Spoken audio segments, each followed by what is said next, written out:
தேவ சித்தத்துக்கு நான் ஒப்பு கொடுக்கிறேன். கல்வாரி சிலுவைக்கு போவதற்கு முன்பாக கெத்செமனே தோட்டத்துல இயேசு இரத்த வேர்வை வேர்த்து செபிக்கிறார். சிலுவையில எப்படிலாம் அடிக்கப்பட போறாரு, பாடுபட போறாரு, எப்படிலாம் சித்திரவதை பண்ண போறாங்க, அடிச்சு நொறுக்கி ரத்தமெல்லாம் சிந்தி மனிதன் என்று சொல்லக்கூடிய உருவம் அற்றவராய் அவர் மாறப்போகிறாரு, அந்த கேடு அடைய போகிறாரு. அதையெல்லாம் அவரு இந்த ஜபத்துல தரிசனத்துல பார்க்கும் பொழுது அவருடைய உள்ளத்திலிருந்து ஒரு வார்த்தை வருகிறது, பிதாவே இந்த பாத்திரம் என்னை விட்டு நீங்க கூடுமானால் நீங்கும்படி செய்யும், ஆகிலும் என்னுடைய விருப்பத்தின்படி அல்ல உம்முடைய சித்தத்தின்படியே ஆக கடவது என்று சொல்லி தேவகுமாரன் ஜெபித்த பொழுது வேதம் சொல்லுகிறது, தூதர்கள் வந்து அவர் என்ன படுத்தினாங்கன்னா பலப்படுத்தினார்களாம். நான் சொல்றேன், இன்னைக்கு நீங்கள் தேவ சித்தத்திற்கு உங்களை அர்ப்பணிக்கும் பொழுது தேவன் தேவ தூதர்களை போல தேவ வார்த்தையை கொடுத்து உங்களை தைரியப்படுத்தக்கூடியவராக பலப்படுத்தக்கூடியவராக ஆமா இருக்கிறார். உங்க விருப்பத்தை செய்யறது ஈஸி, தேவ சித்தத்தை செய்யறது ஆமா கஷ்டம். ஏன்னா தேவ சித்தம் என்பது உங்களுடைய விருப்பத்திற்கு எதிரானது. அல்லேலூயா. இருக்கீங்களா? ஆமா. ஆண்டவரே உங்களுடைய சித்தம் என் வாழ்க்கையில் நிறைவேறட்டாண்டவர உஷாரா இருக்கணும். உங்களுடைய சித்தம் என் வாழ்க்கையில் நிறைவேறுங்க ஆண்டவரே அப்படின்னாக்கா அவர் சித்தம் ரொம்ப வந்துட்டு உங்களுடைய விருப்பத்துக்கு எதிரானது. நீங்க செய்யணும்னு நினைக்கிறத செய்யக்கூடாதுன்னு சொல்லக்கூடியது தேவனுடைய சித்தம். எனக்கு வேணும்ன்றத வேணான்னு சொல்லுவாரு. இது எனக்கு கிடைக்கணும் ஆண்டவரே நினைக்கிறது உங்களுடைய விருப்பம். ஆனா அவர் உங்களுக்கு அதை விட மேலான ஒன்றை வைத்திருக்கிறார், அதான் சித்தம். ஹல்லேலூயா. இருக்கீங்களா? அப்ப விருப்பத்தை செய்யறது ரொம்ப ஈஸி, அதை யாருக்கு உங்களை தடுத்து நிறுத்த போறது இல்லை. சித்தத்தை செய்யறது ரொம்பவும் ஆமா. அந்த சித்தத்தை செய்யணும்னாக்க முதலாவது தேவனை புரிந்து கொள்ளணும். இந்த தேவன் அன்புள்ளவர், இந்த தேவனுடைய வாழ்க்கையில தீமையை செய்ய மாட்டாரு, இந்த தேவன் எதை செய்தாலும் என் வாழ்க்கையில நன்மைக்காக மாத்திரமே செய்வார் அப்படின்ற அந்த மனநிலை வந்தா மட்டும்தான் தேவ சித்தத்துக்கு உங்களை நீங்க அர்ப்பணிக்க. ஆமா.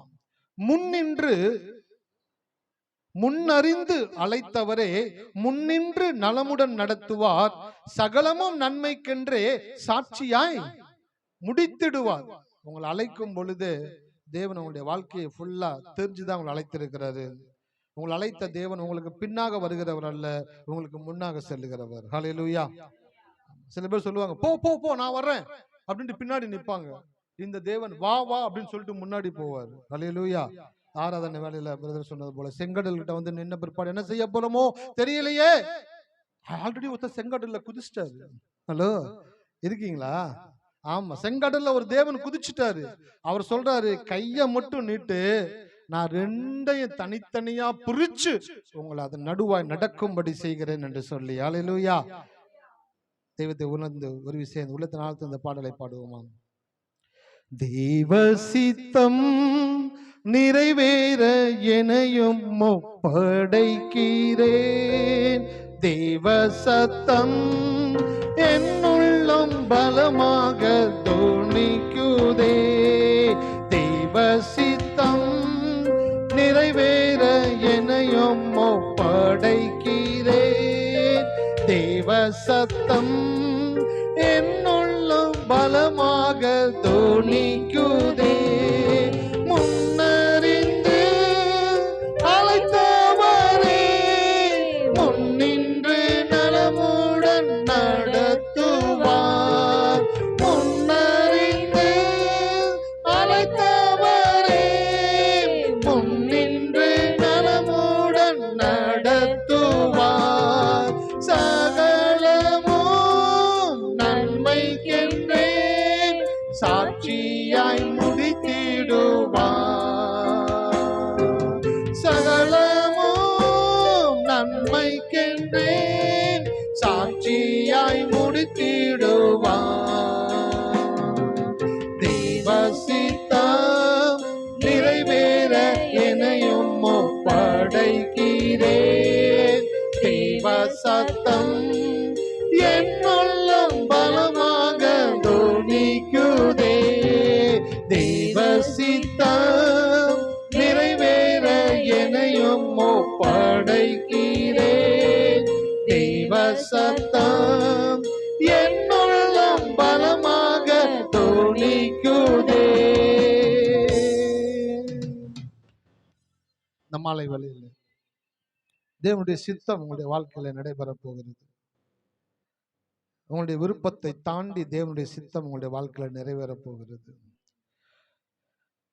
என்னுடைய வழிகள் உங்களுடைய வழிகள் அல்ல, என்னுடைய நினைவு உங்கள் நினைவுகள் அல்ல என்று சொன்ன தேவன், உங்களுடைய விருப்பம் அவருடைய விருப்பம் அல்ல, அவருடைய சித்தம் உங்களுடைய வாழ்க்கையிலே நிறைவேறக்கூடிய நாட்களுக்குள்ளே வந்திருக்கிறீர்கள். எல்லாவற்றையும் கடந்து ஏறக்குறைய 13 ஆண்டுகள் யோசேப்புக்கு தேவன் கொடுத்த சொப்பனம் நிறைவேறாமல் அது அந்த நிறைவேறுதலை நோக்கி நகர்ந்து கொண்டே இருக்கிறது. அவனுடைய விருப்பம் எல்லாம் தலை தூங்கி இருக்கும் பொழுது அதற்கு மேலாய் தேவன் தன்னுடைய சித்தத்தை நிறைவேற்றக்கூடியவராக, அவனுடைய விருப்பத்திற்கு மேலாய் தேவனுடைய சித்தம் நிறைவேறும்படியாய் அவன் தன்னை அர்ப்பணித்து காத்திருந்த பொழுது நாள் ஒன்று வந்தது. தேவன் ஒரே இரவிலே சிறைச்சாலையின் கைதியாக இருந்தவனை தேவ கிருபை பார்வோனுக்கு அடுத்த ஸ்தானத்திலே கொண்டு போய் உட்காரும்படி செய்தது. ஹல்லேலூயா. இதான் சார் சித்தம். அவர் உங்க வாழ்க்கையில சித்தத்தை செயல்படுத்த ஆரம்பிச்சிட்டார் அப்படின்னாக்க மனிதர்கள் போடுகிற சட்டமும் திட்டமும் செயல்படாது. தேவனுடைய சித்தம் மாத்திரமே உங்கள் வாழ்க்கையில நிறைவேறக்கூடியதாக இருக்கிறது. ஹல்லேலூயா. கரங்களை தட்டி கர்த்தரை துதிப்போமா? நன்றி நன்றி நன்றி நன்றி நன்றி நன்றி நன்றி ஆண்டவரே, நன்றி செலுத்துகிறோம் தகப்பனே. மாலை வேளையிலே எங்களோட பேசுவீராக. உடைய சித்தத்திற்கு எங்களை அர்ப்பணிக்கிறோம் கர்த்தா. உடைய சித்தம் எங்களை உருவாக்குவதாக. ஹல்லேலூயா. எத்தனை பேர் கவனிக்கிறீங்க? ஆமென். கர்த்தர் நல்லவர். உபாகமம் 26:19 எடுத்துக்கொள்வோம். நன்றி. ஓ மை ஸ்தோத்திரிக்கிறோம் ஆண்டவரே, துதிக்கிறோம் துதிக்கிறோம். ஹல்லேலூயா.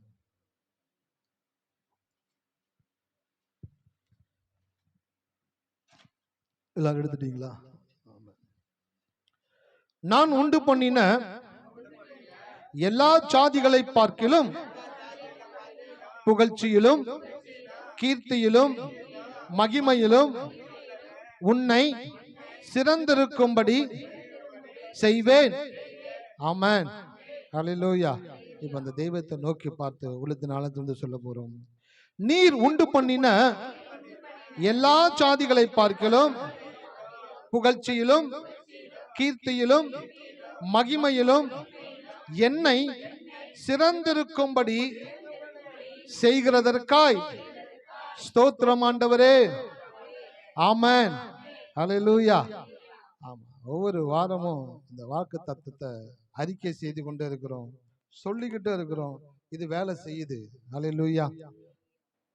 எத்தனை பேருக்கு வேலை செய்யலன்னு தெரியல, ஆனா நான் விசுவாசிக்கிறேன், சொல்ற ஒவ்வொருத்தருக்கும் வேலை செய்யும். ஒவ்வொருத்தருடைய வாழ்க்கையிலும் எந்தெந்த இடத்துல வேலை செய்யணுமோ அந்தந்த இடத்துல அது வேலை செய்யக்கூடியதாக இருக்குது. வேலை நடந்துகிட்டு தான் இருக்குது. எல்லாரும் சொல்லுங்க, வேலை நடந்துகிட்டு தான் இருக்குது. எனக்காக தேவன் வேலை செஞ்சுக்கிட்டு தான் இருக்கிறாரு. எல்லா காரியத்தையும் தேவன் சரி செய்வார். சூழ்நிலைகள் மாறும், குழப்பங்கள் மாறும், குறைவு மாறும், என் தேவைகள் எல்லாம் சந்திக்கப்படும். தேவன் என்னை மகிமையாய் நடத்துவார். ஆமென். ஹல்லேலூயா. தேவன் நல்லவர். மாலை வேளையில தொடர்ந்து தேவனுடைய வார்த்தையை பார்த்து வருகிறோம். என்ன வளம் இல்லை இந்த திருநாட்டில், ஏன் கையை ஏந்த வேண்டும்? ஆமா, வெளிநாட்டில் ஒழுங்காய் பாடுபடு, வயல்காட்டில் உயரும் உன் மதிப்பு, அயல் நாட்டில். விவசாயி விவசாயின்னு அந்த வார்த்தைகள் முடியுது. அதை நான் வேற மாதிரி மாத்திருக்கிறேன். என்ன வளம் இல்லை இந்த வேதத்தில், ஏன் கையை ஏந்த வேண்டும் பிறரிடத்தில், ஒழுங்காய் செய்தி கேளு ஜப வீட்டில், உயரும் உன் மதிப்பு உள்நாட்டில். ஹல்லேலூயா. இருக்கீங்களா? விவசாயி இந்த படத்துல எம்ஜிஆர் பாடினது. விவசாயி அப்படின்னு நான் சொல்றேன், விசுவாசி விசுவாசி என்ன வளம் இல்லை இந்த வேதத்தில். சார் நான் சொல்லட்டுங்களா, இந்த பைபிள்ல இல்லாத ஆசீர்வாதம் உலகத்துல வேற எதுவுமே கிடையாது சார். அல்லேலூயா. நீங்கள் எதிர்பார்க்கிறதை காட்டிலும் அதிகப்படியான வாக்கு தத்தங்களையும் ஆசீர்வாதங்களையும் தேவன் வேதத்தில் வைத்திருக்கிறாரு. என்ன வளம் இல்லை இந்த வேதத்தில், ஏன் கையை ஏந்த வேண்டும் பிறரிடத்தில், ஒழுங்காய் செய்தி கேளு, ஜெப வீட்டில் உயரும் உன் மதிப்பு உன் வீட்டில். கோயில்ல வந்து அந்த விவசாயி அந்த நிலத்துல எப்படி பாடுபடுறான்னாக்கா, ஒழுங்காய் பாடுபடு வயல் காட்டில். கரெக்டா காலைல எந்திரிச்சு போறான், கரெக்டா அந்த நிலத்தை உழுகுறான், சுத்தம் பண்றான், விதைய விதைக்கிறான், தண்ணீர் பாய்ச்சுகிறான், வேலி அடைத்து பாதுகாக்கிறான், கருத்தாய் அதுக்கு காரியங்களை செய்கிறான். அந்த பொம்மையெல்லாம் செஞ்சு வைக்கிறான், பறவைகள் வந்து வேஸ்ட் பண்ணிடக்கூடாதுன்னு சொல்லிட்டு. ஸோ அவனுடைய அந்த ஆக்டிவிட்டியை பாரு அப்படின்றாரு.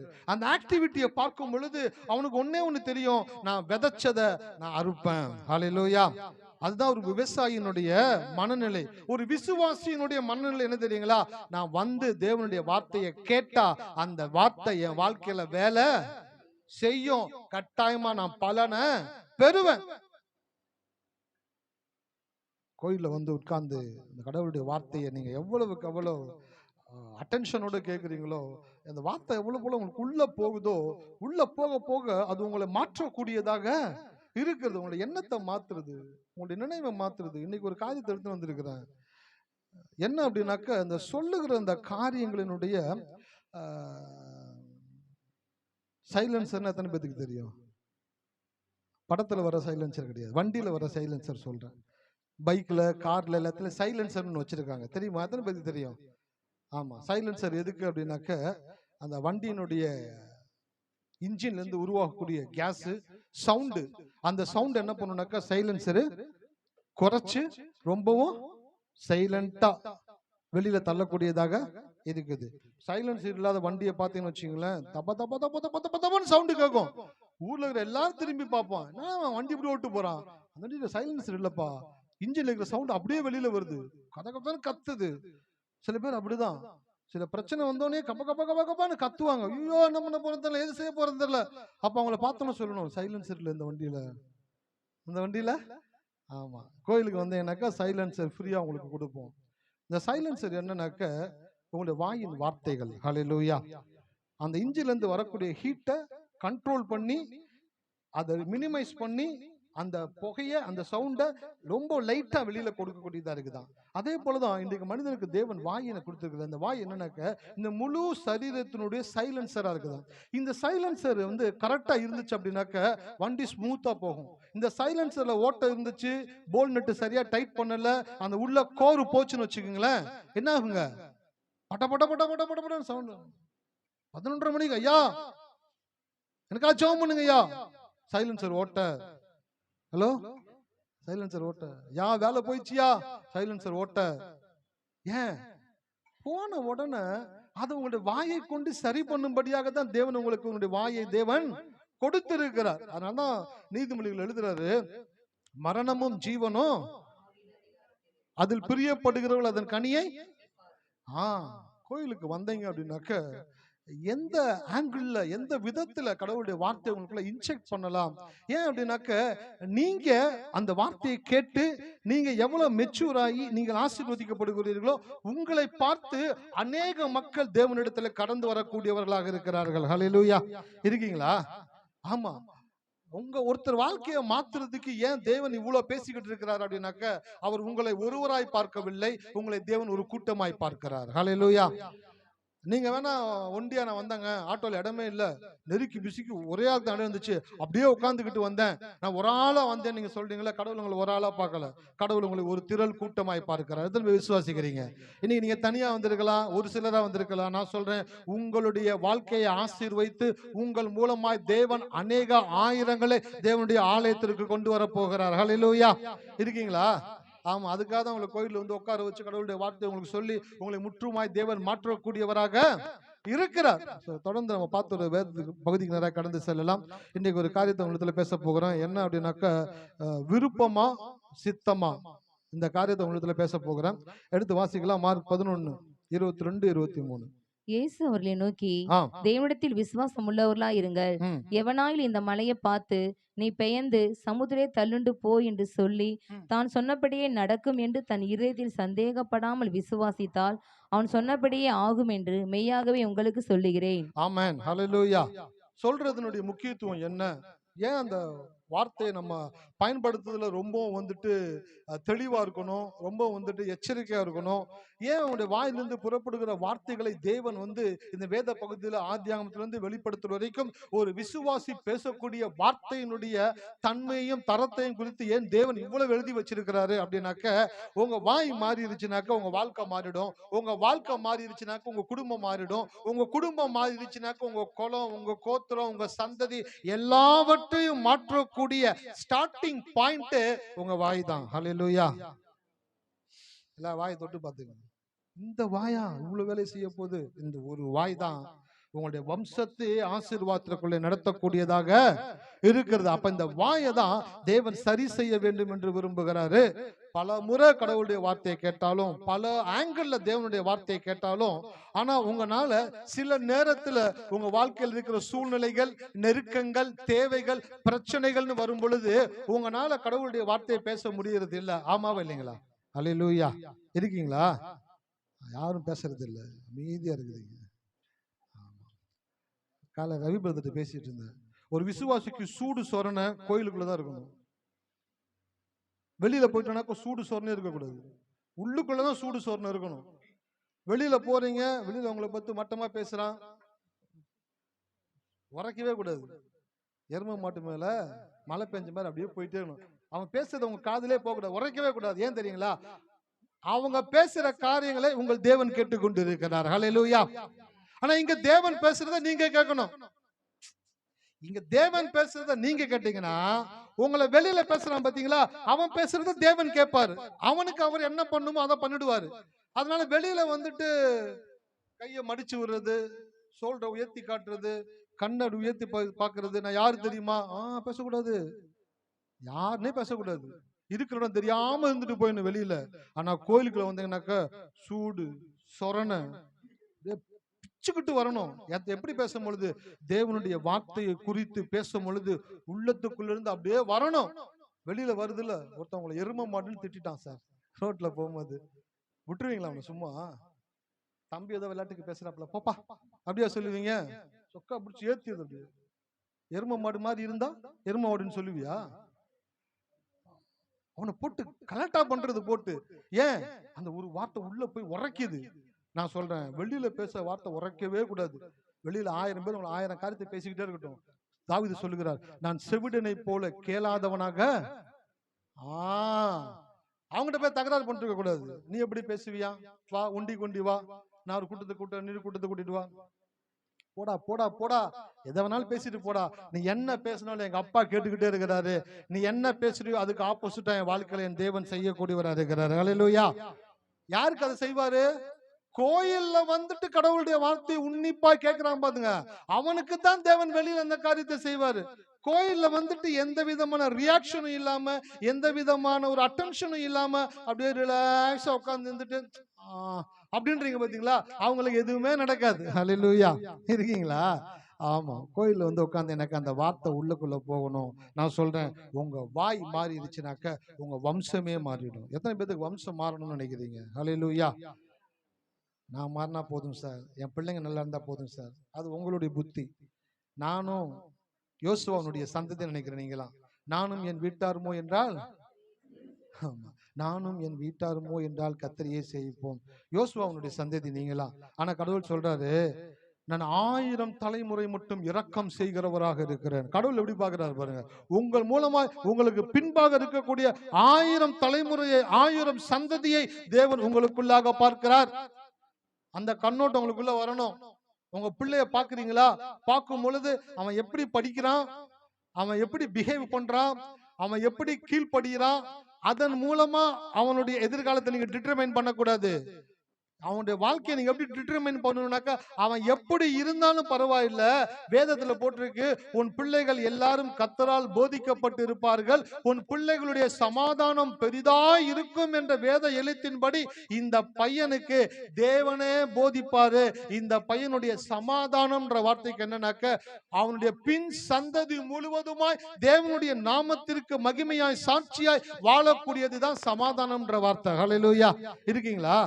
அப்ப உங்க பிள்ளைங்களை பார்க்கும் பொழுது எப்படி பார்க்கணும்னாக்கா, அவங்களுடைய ஆட்டிடியூட் பிஹேவியரை வச்சு இப்படிதான் இருக்க போறான் அப்படின்னு சொல்றதுக்கு உங்களுக்கு ஒன்றும் பெரிய விஷயம் தேவை கிடையாது. எல்லாரும் அதான் சொல்லிட்டு இருக்கிறாங்க. பாரு எப்படி முடி வெட்டி இருக்கு பாரு, இதெல்லாம் உருப்பிடுமா? முடி வெட்டினாலும் அந்த பையன் உருப்பிட மாட்டான் அப்படின்ற ஒரு டிசிஷனுக்கு வந்துடுறாங்க. அந்த பொண்ணு கீழ்ப்படியே மாட்டேங்குது, அதெல்லாம் என்ன வாழ்க்கையில கஷ்டப்பட போது பாரு. அதனுடைய பிஹேவியர் ஆட்டிடியூட வச்சு அதனுடைய டெஸ்டினியை நீங்க டிட்டர்மைன் பண்ணிடாதீங்க. வார்த்தையை கொண்டு டிட்டர்மைன் பண்ணுங்க. வார்த்தை அந்த பிள்ளைய மாத்திரும். ஹல்லேலூயா. இருக்கீங்களா? ஆமா, அதே வார்த்தை அந்த பிள்ளைய ஒண்ணுமில்லாம ஆக்கிரும். நான் சொன்னேன்ல, அன்னைக்கே நான் சொன்னேன்லப்பா, 3 மாசத்துக்கு முன்னாடி சொன்னேன், ஞாபகம் இருக்கா? அந்த பொண்ணு என்ன ஆக போகுது பாருன்னு. கெட்டதை சொல்லி கெட்டது நடந்தா மேய்க்கிறது எருமை, அதுல என்ன பண்றீங்க? நான் எருமை மாடு மேய்க்கிறேன். மேய்க்கிறது எருமை, அதுல என்ன பெருமை? சொன்னது கெட்ட வார்த்தை, அது நடந்தவுடன் நான் சொன்ன மாதிரி நடந்துச்சு பாரு. நீ நல்ல வார்த்தை சொல்லி நடந்துச்சுன்னா சொல்லு, நானும் சந்தோஷப்படுறேன். அந்த சிஸ்டர் சொன்ன மாதிரி, அந்த பிரதர் சொன்ன மாதிரியே அவங்க வாழ்க்கை நடந்திருக்கு. கர்த்தர் அந்த சிஸ்டரோடு அந்த பிரதரோடு கூட கர்த்தர் இருக்கிறார். கர்த்தருடைய பரிசுத்த நாமத்திற்கு ஸ்தோத்திரம் என்று சொல்லுவோம். ஹல்லேலூயா. இருக்கீங்களா? அப்ப உங்களோட வாய் எவ்வளவு பெரிய இம்பார்ட்டன்டான ஒரு வேலையை செய்யுதுன்னு பாருங்க. அந்த வாயை தயவு செய்து சும்மா வச்சிருக்காதீங்க. இயேசு இந்த பூமியில இருந்தபோது ஒரு ஓமையை சொன்னார். ஒரு எஜமான் என்ன பண்ணானாக்கா, கூப்பிட்டு அவனுடைய திறமைக்கு தக்கதாக தாளந்துகளை கொடுத்தாரா. இன்னொருத்தன்ட்ட சொல்லுங்க. ஆமா, ஒருத்தன் 1 கொடுத்தாரு, ஒருத்தன் 2 கொடுத்தாரு, ஒருத்தன்ட்ட 5 கொடுத்தாரு. 5 தாளந்தை கொடுத்துட்டு அந்த எஜமா வெளிநாட்டுக்கு போயிட்டு வியாபாரம் பண்ணி முடிச்சுட்டு கொஞ்சம் வருஷங்களுக்கு அப்புறம் திருப்பி வர்றாராம். அவன் கேட்கறாருப்பா, அந்த கணக்கு கொடுங்கப்பா அப்படின்றாரு. கணக்கு கொடுங்கன்னு சொல்லும் பொழுது அந்த 5 வாங்கினவன் சொல்றான், நீங்க 5 கொடுத்தீங்க, 5 வச்சு நான் பிசினஸ் பண்ணேன், அதனுடைய எக்ஸ்பென்சஸ், என்னுடைய சேலரி எல்லாம் போக இந்த மிச்சம் 5 மொத்தம் 10 கொண்டு கையில கொடுத்தானாம். 2 வாங்கினவன் அதே போல எல்லாம் செஞ்சு சார் 4 கொண்டு கொடுத்தானாம். அவர் மெச்சு கொண்டாராம். பரவாயில்ல, ஏன் இந்த ஒருத்த வாங்கின எங்கடா வான்னு கேட்கிறாரு. சார் அங்க இருக்கிற கூப்பிடுறான், என்னடா பண்ணுன்னு கேட்கிறாரு. சொல்றான், சார் நீங்க ரொம்பவும் டேஞ்சரான ஆளு. நீங்க விதைக்காத இடத்துல அறுக்கிறவர், தெளிக்காத இடத்துல சேர்க்கிறவன் தெரிஞ்சு நீங்க கொடுத்த காசு ஒன்னும் ஆயிடக்கூடாது அப்படின்ட்டு கரெக்டா வீட்டுக்கு பக்கத்துல பள்ளத்தை நோண்டி உள்ள புதைச்சு வச்சிருந்தேன். இந்தாங்க புதைச்சு வச்சிருந்த காசு, இங்க பாருங்க, அப்படியே மண்ணு கூட ஒட்டி இருக்கு பாருங்க அப்படின்னு அவன்கிட்ட கொண்டு காட்டுறான். கொள்ளாத சொல்லுங்க ஊழியக்காரனே அப்படின்னு சொன்னாரு. ஏன் அப்படின்னாக்க, மனிதனுக்கு தேவன் ஒன்றை கொடுக்கிறார் என்றால் அதை அக்கில்ல வைத்துக் கொண்டு இருப்பதற்கல்ல, அதை வைத்து வாழ்க்கையை சிறப்பாக்குவதற்காக தான் தேவன் அவனுக்கு கொடுக்கிறார். ஹல்லேலூயா. அப்ப கடவுள் ஒருத்தனுக்கு வார்த்தையை கொடுக்கிறாரு, வாக்கு தத்தத்தை கொடுக்கிறாரு, வெளிப்பாட்டை கொடுக்கிறாருனாக்க எதுக்கு அப்படின்னாக்க, அதை மூட்டை கட்டி முடிச்சு போட்டு பூமி கடியில வைக்கிறதுக்குல்ல, அதை பயன்படுத்தி வாழ்க்கையில பயனடைவதற்காகவே தேவன் கொடுத்திருக்கிறார். அப்ப இந்த மாலை வேளையில நான் சொல்றேன், உங்களுடைய வாயை தேவன் எதற்கு கொடுத்திருக்கிறார் என்றால் உங்களுடைய வாழ்க்கையை வளமாக்குவதற்காக கொடுத்திருக்கிறார். நான் சொல்றேன், நீங்க எவ்வளவுக்கு எவ்வளவு கடவுளுடைய வார்த்தையை பேசுறீங்களோ, வாக்கு தத்தங்களை சொல்றீங்களோ, அவ்வளவுக்கு அவ்வளவு உங்க வாழ்க்கை பெட்டர் ஆகிக்கிட்டே இருக்கும், பெஸ்ட் ஆகிக்கிட்டே இருக்கும். ஆனா இது நிறைய பேர் என்ன பண்றதுனாக்க கடைபிடிக்கிறது இல்ல.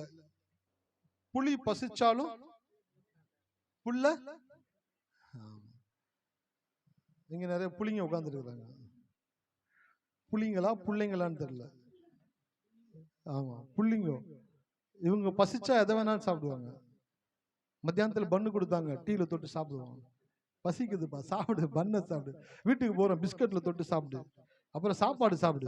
அப்புறம் வரும்போது ஒரு லேஸ் வாங்கி லேஸை போச்சு வாயில போடு. இல்ல ஒரு மாதிரி தான் இருக்குது, 2 மிட்டாய் எடுத்து வாயில போடு. எல்லாத்தையும் உள்ள போட்டு அரைச்சு தள்ளுறது, கரகர அந்த மிக்சியை போட்டு ஓட விட்டுக்கிட்டே இருக்கிறது. ஆனா புலி என்ன தெரியுங்களா, பசிச்சாலும் புல்ல. ஆமா, அப்ப விசுவாசி வாழ்க்கையினுடைய எந்த சூழ்நிலையாக இருந்தாலும் அவன் எதை தான் பேசணும்? விசுவாசமான வார்த்தையை மட்டும்தான் பேசணும். அதான் வேதம் சொல்லுகிறது, நீதிமான்களோ சிங்கத்தை போல. அப்பனா என்ன அர்த்தம்னாக்கா, அவன் வாழ்க்கையில வரக்கூடிய எல்லா காரியங்களுக்கும் எதிராக அவன் எப்படி இருப்பானாக்க, சிங்கத்தை போல இருப்பானா. சிங்கத்தை போல இருக்கும் பொழுதுதான் நீங்கள் சிங்கத்தை போல பிஹேவ் பண்ண. புலி பசிச்சாலும் புல்ல திங்காது. விசுவாசி அப்படின்னாக்க வாழ்க்கையில் எப்படிப்பட்ட சூழ்நிலைகள் வந்தாலும் அவன் ஸ்டாண்டுல கரெக்டா நிப்பான். இதுதான் நான், என் கூட கடவுள் இருக்கிறாரு, அது என்ன மாத்தாது, கடவுளுடைய வார்த்தை அதை மாத்தும். அல்லேலூயா. அதுதான் சார் தேவனுடைய பிள்ளையினுடைய அந்த ஸ்டாண்டு, அதுதான் அவனுடைய கிரிப். அந்த கிரிப்ல தான் நம்ம நிற்கும் பொழுதுதான் தேவன் நமக்காக காரியங்களை செய்யக்கூடியவராக இருக்கிறார். ஸோ இந்த மாலை வேளையில சொல்றது ரொம்ப முக்கியம். ஸோ பல வாரங்களா இதை குறித்து நான் பேசிக்கிட்டே இருக்கிறேன். எத்தனை பேர் வீட்டில் இதை சொல்றீங்கன்னு தெரியல. வேலை ஸ்தலத்துல பேசுங்க, வீட்டுல பேசுங்க, பிள்ளைகளை பார்த்து பேசுங்க, மனைவியை பார்த்து பேசுங்க, உங்களுடைய வருமானத்தை கையில் எடுத்து அதை ஆசீர்வதிச்சு அதை பேசுங்க. நீங்க கடவுளோடு கூட பேசுங்க. நீங்க எவ்வளவா பேசுறீங்களோ அவ்வளவா உங்கள் வாழ்க்கையில பெருக்கத்தை தேவன் கொடுத்து கொண்டே இருப்பார். ஆமா, காரியத்தை சொல்லிட்டு கடந்து போகிறேன். ஆழமான வேத சத்தியம் நம்மை திணறச் செய்யும், அர்த்தமுள்ள வேத சத்தியம் நம்மை திருந்த செய்யும். அல்லேலூயா.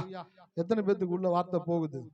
ஆழமான வேத சத்தியம் நம்மை திணறச் செய்யுமா, அர்த்தமுள்ள வேத சத்தியம் நம்மை திருந்த செய்யுமா? ஆழமான வேத சத்தியத்தை நாங்க போதிக்கிறோம் அப்படின்னு சில பேர் ரொம்பவும் ஆழமான காரியங்கள் எடுத்து போதிச்சுக்கிட்டே இருப்பாங்க. கேட்கிறவன் பார்த்து அப்படியே திணறுவான். என்னடா இது, அண்ணன் வண்டி ஓட்டுறாரு கேப்ரியல், 2 டன் ஏத்துற வண்டியில 4 டன் ஏத்திட்டாங்க. என்ன வண்டி ஆன் பண்ணி கீரை போட்டு வண்டி தான் சவுண்ட் வருமே தவிர கொஞ்சம் கூட முள்ளுக்கு போகவே போகாது. ஏன்? ரொம்ப பாரத்தை ஏத்திட்டாங்க. அப்படிதான் சில இடத்துல ஆழமான சத்தியத்தை போதிக்கிறோம், ஆழமான சத்தியத்தை போதிச்சு ஜனங்க திணறி போய் எதுவுமே பண்ண முடியாம இருக்கிறாங்க. ஆனா அர்த்தமுள்ள வேத சத்தியம் நம்மை திருந்த செய்யும். அப்படின்னாக்கா டிரான்ஸ்ஃபார்ம் ஆக்குமா. நீங்க வந்து கோயில்ல உட்கார்ந்தீங்க, கடவுளுடைய வார்த்தையை பாட்டு பாடும் பொழுது, ஆராதிக்கும் பொழுது உங்களை மறந்து உங்களை தேவனோடு இணைக்கிறீங்க. அடுத்து தேவனுடைய வார்த்தை கடந்து வருது. அந்த வார்த்தையை கேட்கும் பொழுது அந்த வார்த்தை உங்களுடைய மனதுக்குள்ள கடந்து சென்று உங்களுடைய வாழ்க்கையை மாற்றக்கூடிய காரியங்களை உருவாக்கும் பொழுது அது அர்த்தமுள்ள சத்தியமாக இருக்கிறது. ஹல்லேலூயா. ஆமா சார், நான் கோயிலுக்கு வந்தேன், இன்னைக்கு தேவனுடைய வார்த்தையை கேட்டேன். அந்த வார்த்தையை கேட்டது நிமித்தமாக எனக்குள்ள ஒரு தெளிவான ஒரு எண்ணத்தை நான் கொண்டு வந்தேன், ஒரு தெளிவான ஸ்டாண்ட் எடுக்கிறேன். இனி நான் இப்படிதான் இருக்க போகிறேன், எனக்கு தேவன் உதவி செய்வாரு அப்படின்ற காரியத்துக்குள்ள ஒருத்தன் கடந்து வரான் பாத்தீங்களா, அதுதான் அர்த்தமுள்ள ஒரு சத்தியமாக இருக்கிறது. இன்னைக்கு ஒரு காரியத்தை இடத்துல சொல்லிட்டு கடந்து போக போறேன். விருப்பம் சாத்தியமான அனைத்தையும் அடைய செய்யும், சித்தம் அசாத்தியமான அனைத்தையும் முடிக்க செய்யும். விருப்பம் சித்தம், இந்த 2 வார்த்தை குறித்து தான் பேச போறேன். விருப்பம்ன்ற வார்த்தைக்கு என்ன அர்த்தம்னாக்கா டிசையர்ன்றாங்க ஆங்கிலத்துல. என்னதுங்க சொல்லுங்க எல்லாரும்? டிசையர். டிசையர் அப்படின்னாக்க விருப்பம். இது நடந்தா நல்லா இருக்குமே, இது கிடைச்சா நல்லா இருக்குமே, இது முடிஞ்சா நல்லா இருக்குமே, இதெல்லாம் விருப்பம். சித்தம் அப்படின்றதுக்கு என்னன்னாக்க வில் அப்படின்றாங்க ஆங்கிலத்துல. அப்படின்னாக்க விருப்பம்னாக்க மாறிக்கிட்டே இருக்கும், சித்தம்னாக்க மாறாம இருக்கும். எல்லாரும் சொல்லுங்களேன். விருப்பம் அப்படின்னா மாறிக்கிட்டே இருக்கும், சித்தம் அப்படின்னா மாறாம இருக்கும். ஆமென். ஹல்லேலூயா. விருப்பம். இன்னைக்கு காலையில சில பேர் சில காரியத்தை விரும்புனீங்க, ஆமாவே இல்லைங்களா? லேடிஸா இருக்கட்டும், ஒரு நல்ல சாரி கட்டியிருக்காங்க, சாரி எப்பனாலும் வாங்குறோம். காலையில மத்தியானம் ரோட்ல போறாங்க, ஒருத்தவங்க சுடிதார் போட்டு போறாங்க, அந்த சுடிதார் நல்லா இருக்குது, இப்ப சொல்றாங்க இந்த சுடிதாரை வாங்குறோம். சரி, ஈவினிங் சர்ச்சை கிளம்பி வந்துகிட்டு இருக்காங்க, ஒருத்தவங்க என்ன பண்றாங்க, லாங் லெகின்ஸ் போட்டு போறாங்க. லாங் லெகின்ஸ்னாக்க ஃபுல்லா இங்க இருந்து இது வரைக்கும் கிராண்டா இருக்கும் பாக்குறதுக்கே. ஏதோ ஃபங்க்ஷனுக்கு ஒருத்தவங்க போறாங்க, அதை பாக்குறாங்க, பார்த்த உடனே இது எப்படினாலும் வாங்குறோம். காலையில சேலை வேணும்னு கேட்டீங்க, மத்தியானம் சுடிதார் வாங்கணும் நீங்க, சாயந்தரம் அதை வாங்கணும் நீங்க. அப்ப விருப்பம்னா என்ன?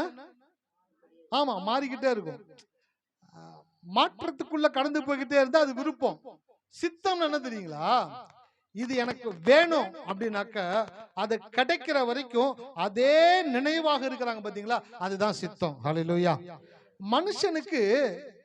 மனுஷனை கடவுள் உண்டாக்கும் பொழுது எப்படி உண்டாக்குனார் அப்படின்னாக்க, தேவன் மனிதனை தேவ சித்தம் செய்கிறவனாகவும் சுய சித்தம் கொள்ளுகிறவனாகவும் சிருஷ்டித்தார். எத்தனை பேர் கவனிக்கிறீங்க? மனிதனை கடவுள் எப்படி படைச்சாரு? தேவ சித்தம் செய்கிறவனாகவும் சுய சித்தம் கொள்ளுகிறவனாகவும் மனிதனை தேவன் சிருஷ்டித்தாராம். இந்த பிசாசு மனுஷனை பாவத்துக்குள்ள தள்ள உடனே என்ன ஆயிருச்சு அப்படின்னாக்க, மனிதன் பிசாசின் விருப்பத்தை செய்யக்கூடியவனாகவும் சுய விருப்பம் கொள்ளக்கூடியவனாகவும் மாறிட்டானாம். சித்தம்னா மாறாதது, விருப்பம்னாக்க மாறிக்கிட்டே இருக்கிறது. அப்போ பாவத்துக்கு முன்பாக மனிதன் தேவ சித்தம் செய்கிறவனாகவும் சுய சித்தம் கொள்ளுகிறவனாகவும் இருந்தான்.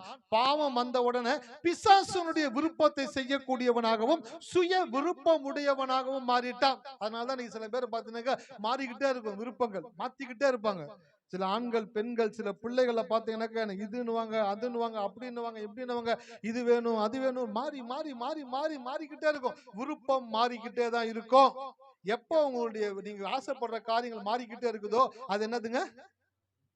விருப்பம். ஆனா கடவுள் உங்களுக்குள்ள வந்துட்டாருனாக்க உங்களை சித்தம் கொள்ளும்படி செய்வா. சித்தம் என்ன தெரியுங்களா? நான் இன்னைக்கு இருக்கிறேன், இதை விட கொஞ்சம் நாளைக்கு நல்லா இருந்தா போதும், அது விருப்பம். நான் இன்னைக்கு இப்படி இருக்கிறேன், ஆனா நான் சொல்றேன் என்குள்ள கடவுள் இருக்கிறபடினால நான் இதுக்கப்புறம் என் வாழ்க்கையில தேவன் எல்லாவற்றையும் சரி செய்து என் வாழ்க்கையில என்னை சுத்தி இருக்கிறவங்களுக்கு முன்பாக என்னை எத்தனை பேர் வேதனைப்படுத்தி குற்றப்படுத்தி காயப்படுத்தி என்னை அவமானப்படுத்தி என்னை ஒதுக்கி என்னை மதிக்காம தள்ளி வச்சிருந்தாங்களோ அவங்களுக்கு முன்பாக என் தலையை என் தேவன் உயர்த்தி அவங்க எல்லாம் என்னை அண்ணாந்து பார்க்கக்கூடிய விதத்துல என்னை தேவன் ஆசீர்வதிப்பார் அப்படின்ற எண்ணத்துக்குள்ள ஒருத்தர் கடந்து வராங்க பாத்தீங்களா, அதுதான் சித்தம். ஹல்லேலூயா. இருக்கீங்களா? ஆமா. அப்ப விருப்பம்ன்றது ஒரு சாதாரண மனுஷனுக்குள்ள இருக்கிறது. ஒரு தேவ மனுஷனுக்குள்ள சித்தம் இருக்கணும். ஒரு குழந்தை படிக்குது, அந்த குழந்தை படிக்கும் பொழுது அந்த குழந்தைக்குள்ள ஒரு விருப்பம் இருக்குது, பெற்றோருக்குள்ள ஒரு விருப்பம் இருக்குது. இந்த விருப்பம் மாறிக்கிட்டே இருக்குது. ஆனா அந்த பெற்றோர் தேவனை அறிந்த பெற்றோரா இருந்தாங்கனாக்க அந்த பிள்ளையை குறித்த சித்தத்தை கொண்டிருப்பாங்க, விருப்பத்தை கொண்டிருக்க மாட்டாங்க. விருப்பம் மாறிக்கிட்டே இருக்கும். இந்த குழந்தை எப்படி படிக்குதா, சரி இது ஆக்கலாம், என்னடா இது படிக்க மாட்டேங்குது, சரி அது ஆக்கலாம், என்ன அது ஆக்கலாம் போனா இப்படி படிக்குது, இப்படி அந்த குழந்தைய குறிச்சு ஒரு கன்ஃபியூஷன், அந்த குழந்தைக்கு ஒரு கன்ஃபியூஷன், பெற்றோருக்கு கன்ஃபியூஷன். விருப்பம் சித்தம் வந்துருச்சுன்னு வச்சுக்கோங்களேன், ஆண்டோடைய சமூகத்தை ஜெபிக்கிறீங்க, ஆண்டு உங்களோட பேசுறாரு, வாக்கு தத்தங்களை வார்த்தையை கொடுக்கிறாரு, உன் பிள்ளை இப்படிதான் இருக்கணும் உங்களுக்கு தீர்க்கமான ஒரு காரியத்தை சொல்றாரு. சொன்ன உடனே அந்த பிள்ளை அப்படி இல்லாம இருக்கலாம், ஆனா இது மாறாது, அந்த பிள்ளை மாறும். அப்ப மாறுகிற பிள்ளைய பார்க்க கூடாது, மாறாத வார்த்தையை பார்க்கணும். ஹல்லேலூயா. ஆமா, அந்த மாறாத வார்த்தையின்படியே தேவ சித்தத்தின்படி அந்த பிள்ளையை பார்த்து சொல்லுங்க, நான் கடவுளுடைய வார்த்தையை விசுவாசிக்கிறேன், இப்படித்தான் இந்த பிள்ளை இருக்கும், இந்த பிள்ளை வளரும், இந்த பிள்ளை காரியங்களை செய்யும் அப்படின்னு நீங்க சொல்லும் பொழுது சித்தத்தை பேசுகிறீர்கள். சில பேர் விருப்பத்தை பேசி பேசிதான் பிள்ளைங்களுடைய வாழ்க்கை எப்படி இருக்கு அப்படின்னாக்க, கடல்ல இருக்கிற அலை போல வந்துட்டு போகுது. அப்படியே அலை வருது திருப்பி போயிடுது, திருப்பி வருது திருப்பி போயிருது, விருப்பம் வருது திருப்பி வேணாண்டு போயிருது, விரும்புறோம் சரி வேணாண்டு விட்டுறோம். ஆனா சித்தம் உங்களுக்குள்ள வந்துருச்சு அப்படின்னாக்க பச்சை மரத்துல அடிச்ச ஆணைய போல நறுக்குன்னு உட்காந்து அது முடிகிற வரைக்கும் அது உங்க வாழ்க்கையில அவங்களை விட்டு போகவே போகாது. ஹல்லேலூயா. மனிதனை தேவன் விசேஷ தன்மை உடையவனாக படைத்தார். கடவுள் மனுஷன் எப்படி படைச்சாருங்க? ஆமா, விசேஷ தன்மை. பாவம் மனிதனை விஷத்தன்மை உடையவனாக மாற்றியது. இயேசுவினுடைய மரணம் ரட்சிப்பு மனிதனை வினோத தன்மை உடையவனாக உருமாற்றுகிறது. 3 காரியங்கள் நடந்துச்சு. ஒன்னு, கடவுள் மனுஷனை படிக்கும் பொழுது விசேஷ தன்மை உடையவனாக படைத்தார், ஸ்பெஷல் கேரக்டரோட படிச்சார், ஸ்பெஷல் நேச்சரோட படைச்சாரு. பாவம் வந்த பிற்பாடு மனுஷன் என்ன ஆயிட்டான்? விஷத்தன்மை உடையவனா மாறிட்டான். இன்னைக்கு சில பேர் கூட பழகிறதுக்கு பயமா இருக்குது. ஏன்? அவ்வளவு விஷம் வச்சிருக்கிறாங்க. பாம்பு கூட விஷம் எதுல இருக்கும்? ஆமா, பாம்புக்கு கூட விஷம் நாட்கள் தான் இருக்குது. ஆனா மனுஷனுக்கு விஷம் உடம்பு முழுக்க. அதான் காலைல சொன்ன ஆராதனையில ஒரு நாய் செத்து கிடக்குது. ஏன்னா அது நாய் செத்து கிடக்குதுனாக்க எவனே கடிச்சிருக்குது. இந்த நாயை விட விஷம் அவனுக்கு இருந்திருக்குது. அவனை கடிச்சனால நாய் செத்து ரோட்ல கிடக்குது. யோசிச்சு பாருங்க, அந்த நாய் நினைச்சிருக்குமா நான் எத்தனை பேர்த்தடா கடிச்சிருக்கிறேன், எத்தனை பேர் தொப்புல சுத்தி ஊசி போட்டிருக்காங்க, ஆனா என்னைக்கே இந்த மாதிரி செஞ்சுட்டீங்களா அப்படின்னு சொல்லிட்டு ரோட்ல செத்து கிடக்குது. ஏன்? மனுஷன் விஷத்தன்மை உடையவனாக மாறிட்டான். ஆமாவா இல்லைங்களா? எத்தனை பேரை உங்க வாழ்க்கையில சந்திக்கிறீங்க? சில பேரோட பேசும்பொழுது எவ்வளவு உஷாரா பேசுறீங்க. ஏன்? ஐயோ, அவங்க கிட்ட பாம்புனுடைய விஷம் இருக்குதுப்பா, இதுவும் நான் உங்கள்கிட்ட நல்லதும் பேச முடியல, கெட்டதும் பேச முடியல. இப்படி சொன்னா அப்படி எடுத்துக்கிறாங்க, அப்படி சொன்னா அப்படி எடுத்துக்கிறாங்க, நம்ம சொல்றதை வேற மாதிரி புரிஞ்சுக்கிறாங்க, வேற மாதிரி ரியாக்ட் ஆகுறாங்க. அவங்களுடைய யோசனை சிந்தனை வேறு விதமா இருக்குது. அவங்கள பார்த்தால் விஷத்தன்மை உடையவர்களாக இருக்கிறார்கள். என்னாச்சு சார்? மனுஷன் உஷாரா இருக்கிறேன், உஷாரா இருக்கிறேன், உஷாரா இருக்கிறேன்ட்டு எப்படி ஆயிட்டான் அப்படின்னாக்க விஷத்தன்மை உடையவனா மாறிட்டான். விஷம் நிறைஞ்சு போச்சு. விஷம் நிறைஞ்சு அவன் வாழ்க்கையே எப்படி ஆயிடுச்சுனாக்க யாரையுமே நம்ப மாட்டேன். ஹலோ, இருக்கீங்களா? யாரையுமே நம்பாத ஒரு மனுஷன் எப்படி இருக்கானாக்க விஷத்தன்மை உள்ளவனாக மாறிக்கொண்டு வருகிறான். அப்படிப்பட்ட மனிதன் ஆண்டவரை ஏற்றுக்கொண்டு கோயிலுக்கு வந்து உட்காரும் பொழுது தேவனுடைய வார்த்தை கடந்து சென்று அவனை வினோத தன்மை உடையவனாய் தேவன் மாற்றுகிறார். வினோத தன்மை என்ன தெரியுங்களா?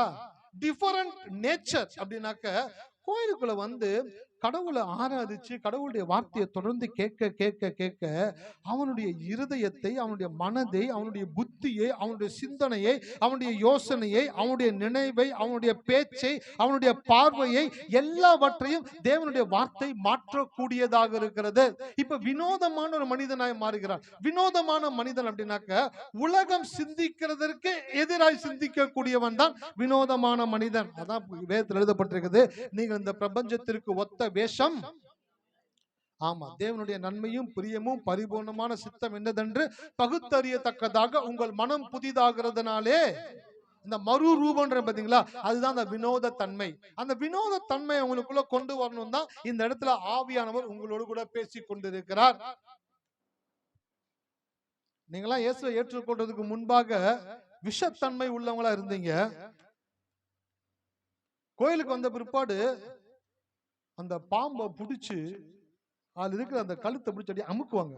அமுக்கும் பொழுது அந்த விஷத்தை அப்படியே கக்குமா. அந்த விஷத்தை ஃபுல்லா அந்த ஒரு பாட்டில்ல பிடிச்சி வச்சுட்டு, இப்போ அந்த பாம்பு என்னன்னாக்க ஒரு மண்ணொலி பூச்சி எப்படி இருக்குது அந்த மாதிரிதான் பாம்பு. இப்ப பாம்பு தான், ஆனா அதுக்கு என்ன கிடையாது?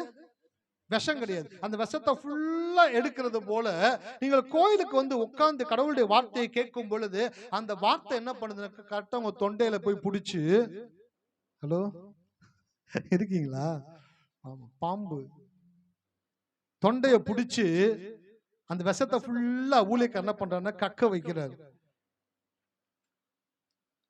கக்கி கக்கி கக்கி அந்த விஷத்தை ஃபுல்லா வெளியில எடுத்த பிற்பாடு இப்ப அந்த பாம்பை ஒரு சேர்ல உட்கார வச்சு, பாம்ப ஒரு சேர்ல உட்கார வச்சு அந்த பாம்புக்கு என்ன பண்றாருனாக்க பால் ஊத்துறாரு. என்ன பால் ஊத்துறாரு? தேவனுடைய ஞானப்பால்னு வேதத்துல போட்டிருக்கு. வசனம் என்னதுங்க? ஆமா, ஞானப்பால். இந்த ஞானப்பாலை எடுத்து அந்த பாம்புக்கு ஊத்த ஊத்த இப்ப இந்த பாம்புக்குள்ள விஷம் இல்ல, ஆனா ஞானப்பால் உள்ள போக போக போக என்ன ஆகுதுனாக்க விஷமுள்ள அந்த பாம்பு இப்ப விஷமற்ற பாம்பாக மாறி இப்ப வினோதமான ஒரு கிரியேச்சராக தேவன் உருவாக்குறாரு. பாம்பா இருந்தவங்க தான், ஆனா இப்ப என்ன ஆயிட்டாங்கனாக்க தேவனுடைய சாயலை வெளிப்படுத்தக்கூடியவர்களாக தேவனுடைய வார்த்தை அவர்களை உருமாற்றி விட்டது. அல்லேலூயா. இருக்கீங்களா? கோயில் முடிஞ்சு வீட்டுல போய் பாருங்க கண்ணாடியில. ஆமா, நான் அப்படிதான் இருந்தேன், பாம்பு போலதான் இருந்தேன். மனைவி கிட்ட சீர்றது, மனைவி வீட்டுக்காரர்கிட்ட சீர்றது, பிள்ளைங்க கிட்ட சீர்றது, ரோட்ல போனா சீர்றது, கெட்ட கெட்ட காரியங்களை பேசுறது, வாழ்க்கையை அழிக்கக்கூடிய வார்த்தையை பேசுறது, விஷத்தை கக்கிக்கிட்டே இருந்தீங்க. கோயில்ல வந்து உட்கார்ந்தன, அதான் சொன்னேன் நான், கோயில்ல வந்து உட்கார்ந்தீங்கன்னாக்கா உங்க தொண்டையை பிடிப்போம், ஊழியக்கார் தொண்டையை பிடிப்பாரு. சில பேர் யோசிக்கிறாங்க, வீட்டுல நடந்த விஷயத்த இந்த ஊழியக்கார் பேசுறான்னாக்கா தெரியும், என் வீட்டுக்கார தான் போய் சொல்லியிருப்பாரு அவர்கிட்ட, நீங்க சொல்லுங்க யா, அப்பதான் அவ கேட்பா, இல்லைன்னா கேட்க மாட்டா, நான் சொன்னால கேட்க மாட்டா. ஓ, மோசமான ஐயோ, வாய் கொடுத்தோன்னா அவ்வளவுதான் சார், நான் பேச மாட்டேன், நீங்க பேசுங்க, ஆவியானவர் பேசுற மாதிரியே நீங்க பேசுங்க, அப்படியாச்சும் மாறுறால பார்ப்போம். சில சகோதரிகள் வந்து ஊழியக்காரயா பேசுங்கயா, செய்தியில் இதை கொஞ்சம் பேசுங்கயா. ஏம்மா, நீங்க நியூஸா வாசிச்சுக்கிட்டு இருக்கிறாங்க, சண்முகத்தை குறிச்சு, யோசேப்பை குறிச்சு, டேனியலை குறிச்சு நியூஸ் வாசிக்கிற இடம் கிடையாது. இது தேவனுடைய ஆவியானவர் மனிதனுக்குள்ள கடந்து வந்து வார்த்தையை கொண்டு அவர்களோடு கூட பேசுகிறார். அல்லேலூயா. யார் வந்து சொல்ல தேவையில்லை. யாராச்சும் அப்படி நினைச்சிருந்தீங்கன்னாக்கா தயவுசெய்து எண்ணத்தை மாத்திக்கிங்க. யாரும் வந்து பேசல, சிஸ்டரும் வந்து பேசல, பிரதரும் வந்து பேசல, ஆவியானவர் பேசுகிறாரு. ஹல்லேலூயா. அப்ப அந்த தொண்டைய புடிச்சு அந்த தொண்டையில் இருக்கிற விஷத்தை அப்படியே கொஞ்சம் கொஞ்சமா வெளியில எடுத்து, இப்போ நீங்க எப்படி மாறிட்டீங்கன்னாக்கா வினோத தன்மை உள்ளவர்களா மாறிட்டீங்க. இப்ப எத்தனை பேர் வீட்டுல நல்ல காரியங்களை பேசுறீங்க? ஹலோ சொல்லுங்க. எத்தனை பேர் வீட்டுல நல்ல காரியங்களை மட்டும் பேசிக்கிட்டு இருக்கிறீங்க? தேவையான காரியங்களை மட்டும் பேசிக்கிட்டு இருக்கீங்களா? சரியான காரியங்களை பேசிக்கிட்டு இருக்கீங்களா? இல்ல திருப்பி தப்பான காரியங்களை பேசிட்டீங்களா? அப்ப இன்னும் கொஞ்சம் தொண்டையை பிடிக்கணும். தொண்டையை பிடிச்சனா சரியா போயிடும். அந்த விஷத்தை வெளியே எடுத்துட்டா போதும். அந்த விஷம் வெளியில வந்துருச்சுனாக்கா முடிஞ்சு போச்சு. இப்ப செத்த பாம்பு தான் அது. அது செத்த பாம்புக்குள்ள பாலை கொடுத்து அந்த பாம்பை உருவாக்கி தேவ பிள்ளையாய் மாற்றுகிற இடம் தான் தேவனுடைய ஆலயம். ஹல்லேலூயா. இருக்கீங்களா? விசேஷ தன்மையா படைக்கப்பட்ட நீங்க பாவத்தினால விஷத்தன்மையா மாறிட்டீங்க. கோயில்ல வந்து உட்கார்ந்தீங்கன்னாக்கா தேவன் உங்களை வினோத தன்மை உடையவர்களா மாற்றுகிறாரு. முதல்ல முடியாதுன்னு சொல்லிக்கிட்டே இருந்தீங்க. ஆனா இப்ப கொஞ்சம் மாறி இருக்கு. விஷம் போயிடுச்சுல. விஷம் போன பிற்பாடு இப்ப என்ன உள்ளுக்குள்ள ரசம் வேலை செய்யுது. என்ன ரசம்? மிளகு ரசம் கிடையாது.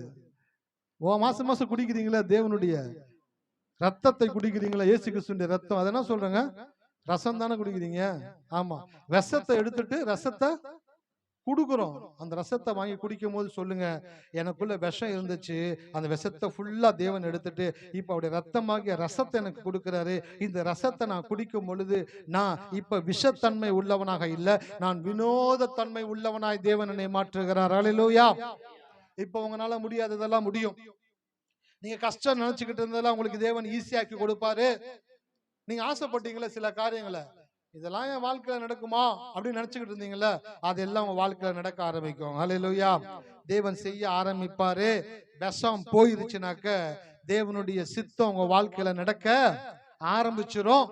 அது மாத்திரம் கிடையாது. வசனத்தை எடுத்து வாசிங்க. யோசுவா 1:5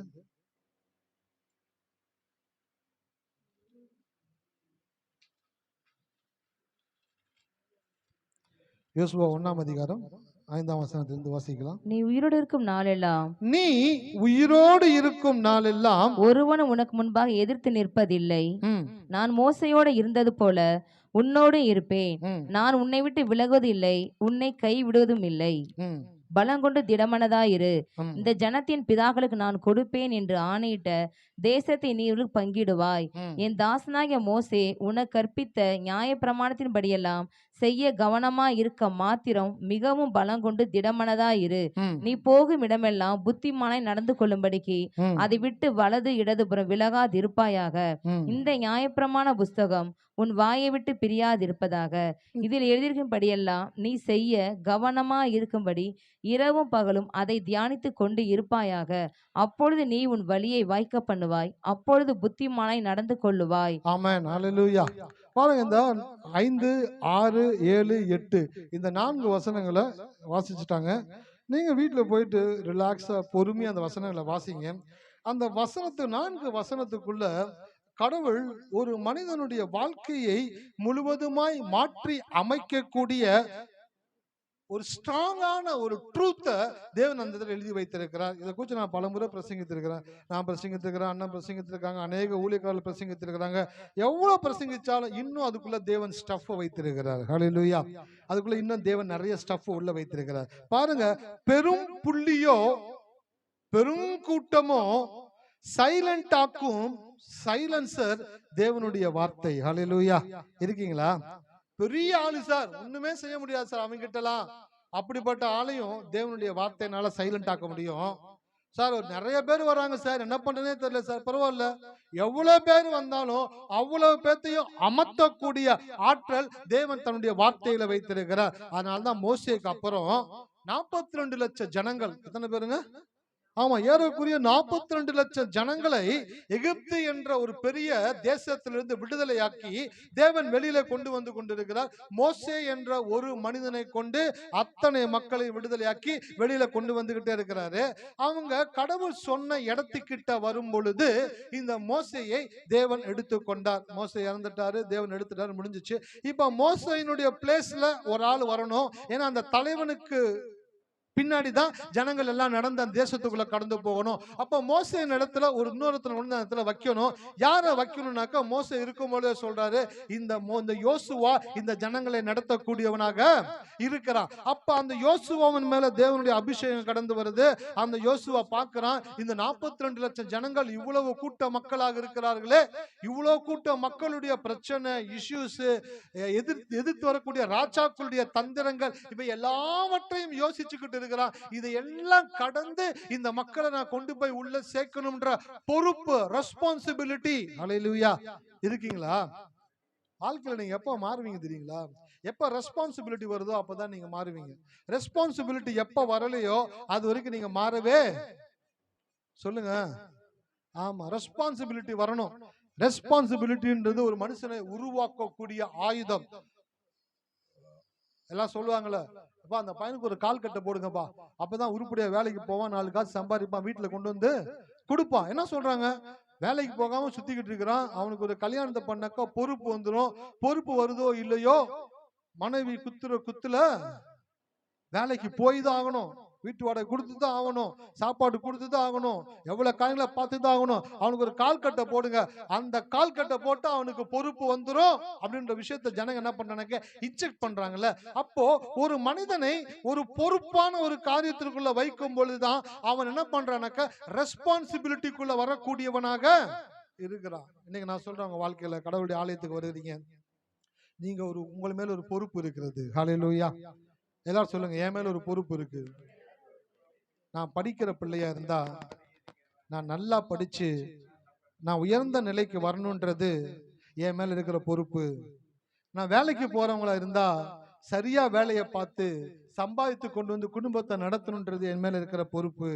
நான் ஊழியக்காரனா இருந்தா திரள் கூட்டமான மக்களை சரியான வழியில நடத்த வேண்டும் என்ற பொறுப்பு எனக்குள்ள இருக்கிறது. அப்படின்ற பொறுப்பை யாரு உணர்றாங்களோ, ரெஸ்பான்சிபிலிட்டி எப்ப வருதோ அப்ப உங்க வாழ்க்கையில மாற்றங்களை தேவன் கொண்டு வரக்கூடியவராக இருக்கிறார். ஹல்லேலூயா.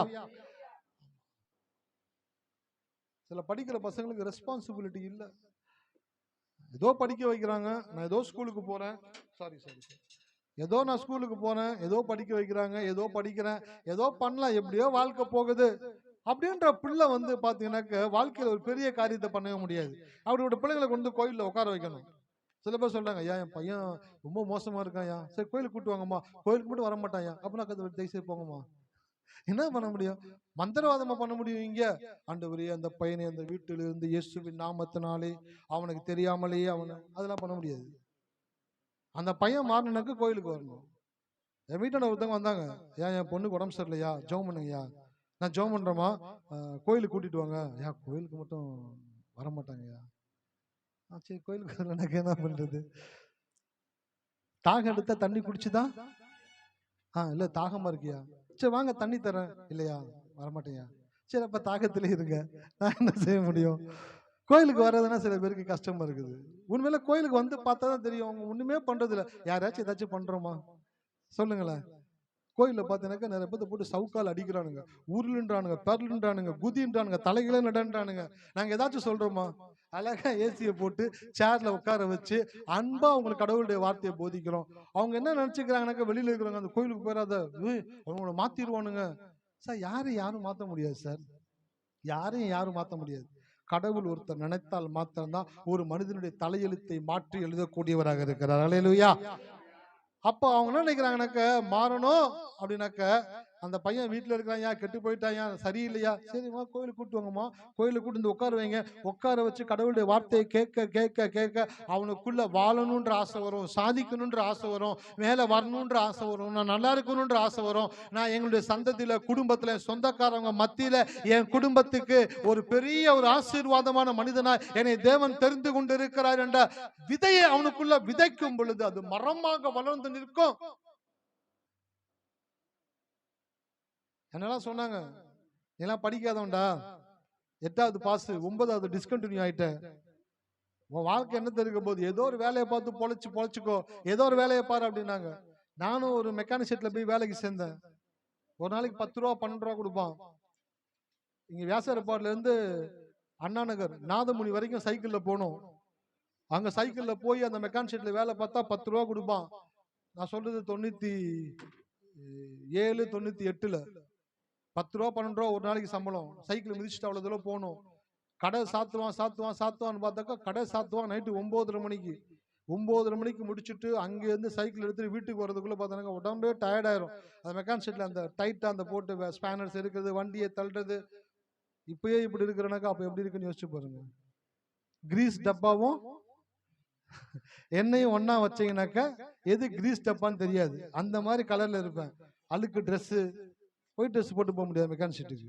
அழுக்கு ட்ரெஸ், வாரத்துக்கு ஒரு தடவை அந்த ட்ரெஸ்ஸை துவைக்கவே முடியும். அவ்வளோ ஆயில், அவ்வளோ கிரீஸ் இருக்கும். அவ்வளவு காரியங்களுக்குள்ள இருக்கிறேன். சொன்னாங்க நீ உருப்பிட மாட்டடா, உன் வாழ்க்கையில கஷ்டம், படிக்கவும் இல்லை, என்னத்த நீ வாழ போறிய, என்னத்த உருப்பிட போறேன்னு தெரியல. அதே போல எனக்குள்ள பயம் இருந்துகிட்டே இருந்துச்சு. என்ன செய்ய போறோமோ, எப்படி வாழ்க்கையை ஓட்ட போறோமோ, இந்த 10 ரூபா சம்பளத்துக்கு இவ்வளவு தூரம் போயிட்டு ஒரு நாள் முழுக்க போயிட்டு வருகிறோமே, அடுத்து என்ன செய்ய போறோம்னு மிகப்பெரிய ஒரு கேள்விக்குறி உள்ளத்துக்குள்ள இருந்துகிட்டே இருந்துச்சு. அப்பதான் எனக்கு இயேசு யாருன்னு காண்பித்து கொடுத்தாங்க. ஹல்லேலூயா. வீடு கிடையாது, ரோட்ல படுத்திருப்பேன். அதிகாலை ஜபத்துக்கு ஜனங்க நிறைய பேர் போவாங்க. காலைல 5:30 6 மணிக்கு ஒரு சர்ச்சில் கூட்டம் நடக்கும். அந்த கூட்டத்துக்கு நிறைய பேர் காலைல போவாங்க. போரை போட்டு தூங்கிட்டு இருப்பேன். டக்குன்னு போர் எடுத்துட்டு பார்ப்பேன். பார்த்தா சரசர சரசர சரசர ஜனங்க போயிட்டே இருப்பாங்க. காலையில எவன்டா இவ்வளவு வேகமா போறாங்க, பால் போடுறவங்க கூட இவ்வளவு ஸ்பீடா போக மாட்டான் போல, இவங்க எங்கடா போறாங்கன்னு பார்த்தாக்க எல்லா கோயில்ல போய் தேவனை ஆராதிக்கிறாங்க. எனக்கு வாய்ப்பு கிடைத்தது. என்னை ஒருத்தர் கோயிலுக்கு அழைத்து கொண்டு போனார் என்னுடைய மாமா.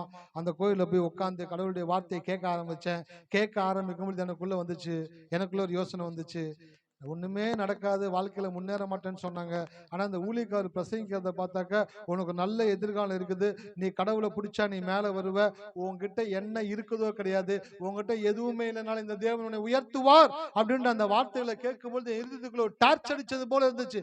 வெளிச்சத்துல உட்கார்ந்து இருக்கிற மேல ஒரு டார்ச் அடிச்சது போல வெளிச்சம் மேல கடந்து வந்துச்சு. நான் பார்த்தேன் எதுவுமே இல்ல, ஆனா அந்த இயேசுவை பிடிச்சா வாழ்க்கையில மேல வரலாம்னு சொல்றாங்களே, இந்த இயேசு எனக்கு வேணும் ஆண்டவரே என்று சொல்லி அவர்கிட்ட கடந்து தொடர்ந்து போக ஆரம்பிச்சேன். ஒரு சின்ன வேலை கொடுத்தாரு, அதுல இருந்து ஒரு வேலைக்கு மாறினேன். அப்புறம் இன்னொரு வேலைக்கு போனேன். ஒரு கம்பெனில போய் வேலைக்கு சேர்ந்தேன். 2ஆம் தேதி 2ஆம் மாசம் 2000 வருஷத்துல போய் ஒரு கம்பெனில வேலைக்கு சேர்ந்தேன். அன்னையில இருந்து இன்னைக்கு வரைக்கும் அதே கம்பெனில கர்த்தர் வேலை செய்தாரு. ஒரு சாதாரண கூட்டி பெருக்கிற வேலைக்கு போன என்னைய தேவன் அப்படியே உயர்த்தி உயர்த்தி உயர்த்தி உயர்த்தி உயர்த்தி இன்னைக்கு ஒரு மேனேஜர் என்ற ஒரு ஸ்தானத்துல தேவன் என்னை கொண்டு வந்து உட்கார வைத்திருக்கிறார். இப்ப நான் யோசிச்சு பாக்குறேன், அன்னைக்கு உருப்பிட மாட்டேன், சரியா வரமாட்டேன், இவெல்லாம் எங்கிட்டு பழைக்க போறான்னு சொன்னவங்க இருக்கக்கூடிய அதே ஏரியால தான் இன்னைக்கு தேவன் என்னை வைத்திருக்கிறாரு. சொன்னவங்க எல்லாருமே என்னை விட கீழே தான் இருக்கிறாங்க, அவங்களுக்கு மேல என்னை தேவன் உயர்த்தி இருக்கிறார். ஹல்லேலூயா.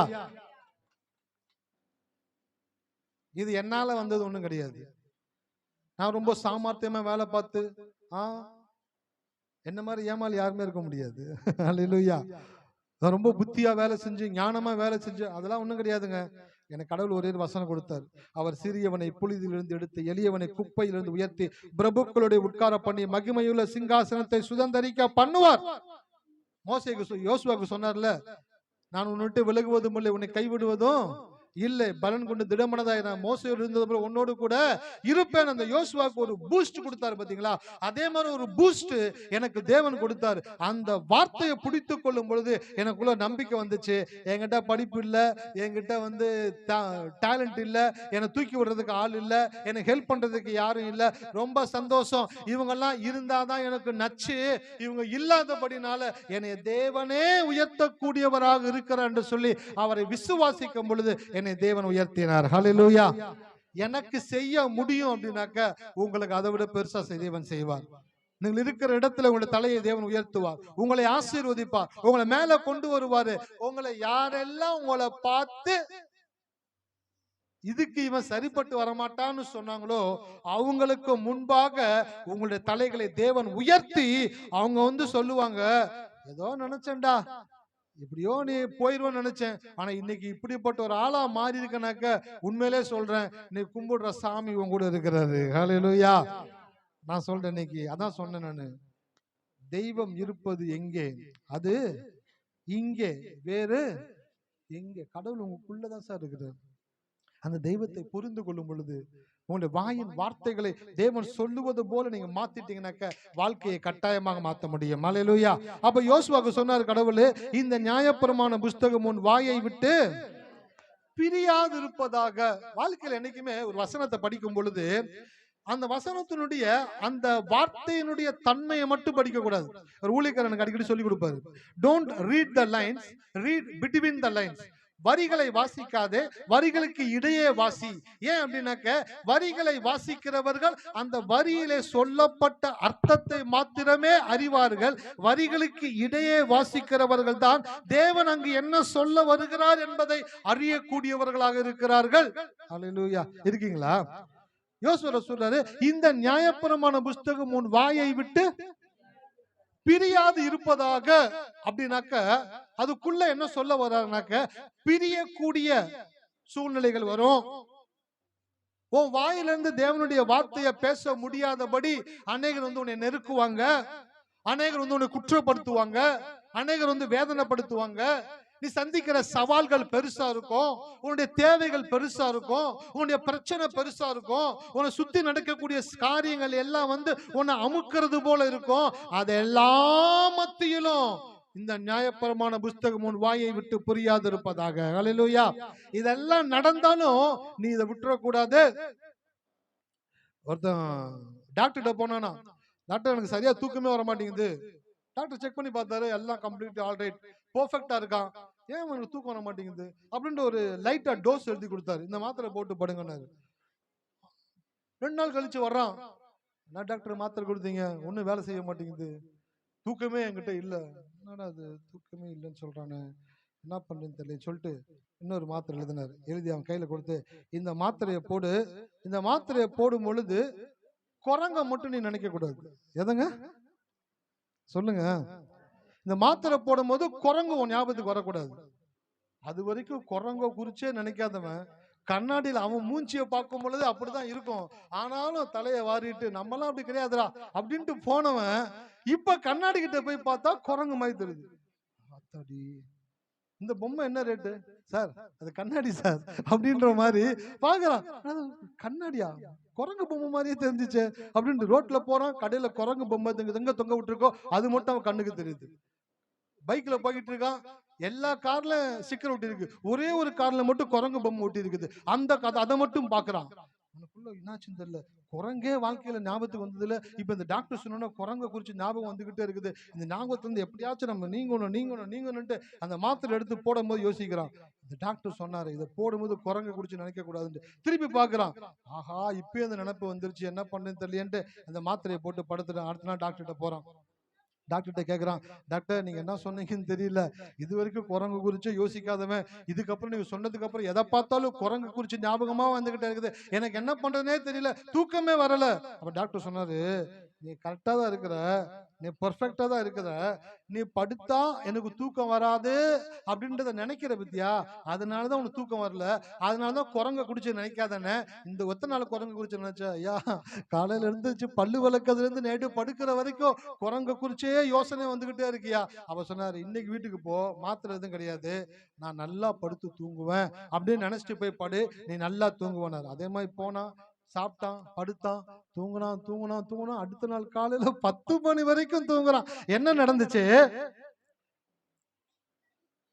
தூக்கம் வராதுன்னு நினைச்சுக்கிட்டே இருந்தனாலதான் அவனால என்ன பண்ண முடியல, தூங்க முடியல. சில பேர்னால அவிசுவாசமா என்னால பேச முடியாது, விசுவாசமா என்னால பேச முடியாது அப்படின்னு நினைக்கிறதுனாலதான் அவங்க அவிசுவாசமா பேசிக்கிட்டே இருக்கிறாங்க. ஹல்லேலூயா. இருக்கீங்களா? வாழ்க்கையில பிரச்சனைகள் வந்த உடனே, வாழ்க்கையில சில பிரச்சனைகள் வந்த உடனே வாயில என்ன வார்த்தை வருது? அவிசுவாசமான வார்த்தை வருது. ஏன் வருது? விசுவாசமா என்னால பேச முடியாது அப்படின்ற எண்ணத்தை உங்களுக்குள்ள நீங்க வச்சிருக்கிறீங்களா, அந்த எண்ணத்தை கோயில்ல வந்தேனாக்க தேவன் அபாலிஷ் பண்ணக்கூடியவரா இருக்கிறாரு. முதல்ல உங்களை நம்புங்க. ஒரு பையன் சினிமால பெரிய டைரக்டர் ஆயிட்டான். அவனை குறித்து பேட்டி எடுத்தாங்க. சொல்லுங்க, நீங்க இவ்வளவு பெருசா வந்திருக்கீங்க, என்ன சாதிச்சிருக்கீங்க சொல்லுங்க அப்படின்னு கேட்டாங்க.